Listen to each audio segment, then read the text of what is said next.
bienvenidos sean todos, soy Scarlett Urbaneja, estudiante de psicología y en el siguiente video les estaré hablando sobre la estructura de la historia clínica y la entrevista psicológica. Principalmente cuando nos referimos a la estructura de la historia clínica, podemos mencionar que esta puede dividirse en los siguientes segmentos: identificación, motivo de consulta, problema actual, instrumentos aplicados, genograma, antecedentes del caso, integración de los resultados, examen mental, conclusiones y recomendaciones. Principalmente en lo que es la identificación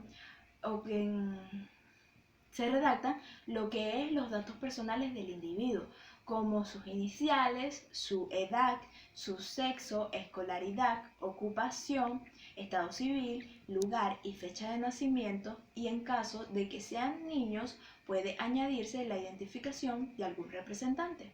En el motivo de consulta se transcribe el motivo por el cual la persona acude o es referida a consulta. Se escribe de manera breve y citando textualmente lo manifestado por el individuo. En el problema actual se hace una descripción del curso del problema, desde el momento en que empezó hasta la actualidad.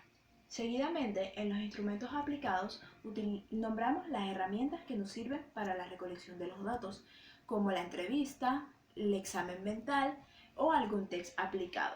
Seguidamente están los antecedentes del caso. Estos podemos dividirlos en la historia personal, la historia escolar y la historia familiar.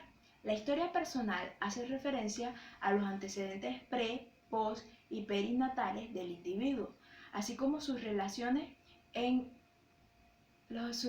sociales fuera del núcleo familiar. También dentro de esta están los factores o rasgos que sean predominantes en su comportamiento. La escolaridad podemos mencionar que se menciona el inicio de esta, sus relaciones con sus compañeros, sus relaciones con sus profesores, su rendimiento académico, su inclinación por alguna materia o actividad. Y en lo que es la historia familiar, podemos hacer mención de las relaciones familiares, su relación con sus padres, su relación con sus hermanos, si tiene hermanos, asimismo se puede mencionar si existe algún conflicto, cuál es la postura del individuo delante de su familia y todo lo relacionado con ese ámbito.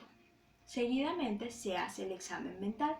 En la estructura de la historia clínica se presenta el examen mental como una evaluación de las funciones mentales y posibles comportamientos desadaptativos de las mismas.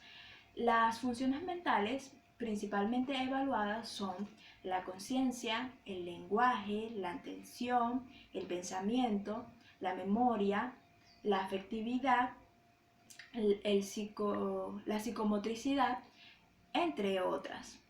Luego está la integración de los resultados. Luego de obtener los antecedentes, los datos personales y el examen mental, se hace una integración de los mismos para realizar un análisis. Luego están las conclusiones. En las conclusiones, estas se llevan a cabo o se redactan luego del paso anterior, donde a partir del análisis se llega a conclusiones de cuáles pueden ser las habilidades, potencialidades o posibles problemas que pueda presentar el sujeto.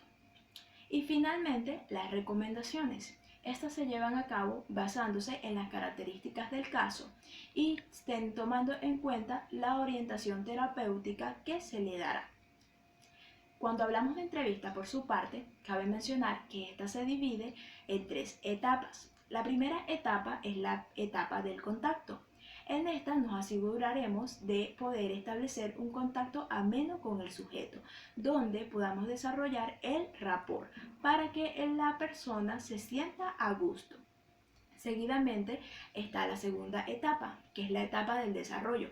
Si se logra establecer el rapport, el sujeto se sentirá en confianza y por lo cual podemos llegar a un estudio y planteamiento del problema de manera oportuna. Asimismo, dentro de esta etapa se dan indicios de asociaciones semiológicas.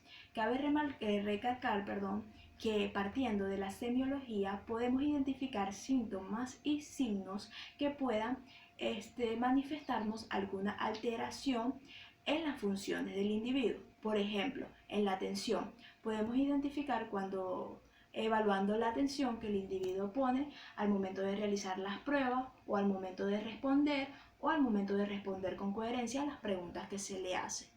Igual manera podemos evaluar la orientación al momento que verificamos que el individuo sabe quién es, reconoce y se ubica en tiempo y espacio y conoce las fechas.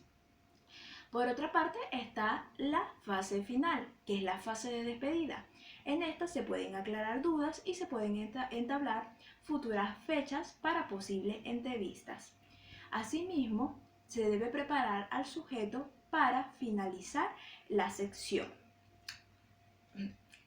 Partiendo de ello, podemos decir que tanto la entrevista como la historia clínica son la base para un diagnóstico adecuado y oportuno y que nos permitirán identificar muchas características del sujeto que nos permitirán dar una orientación adecuada y asertiva. Espero que este video pueda ser de su utilidad. Gracias.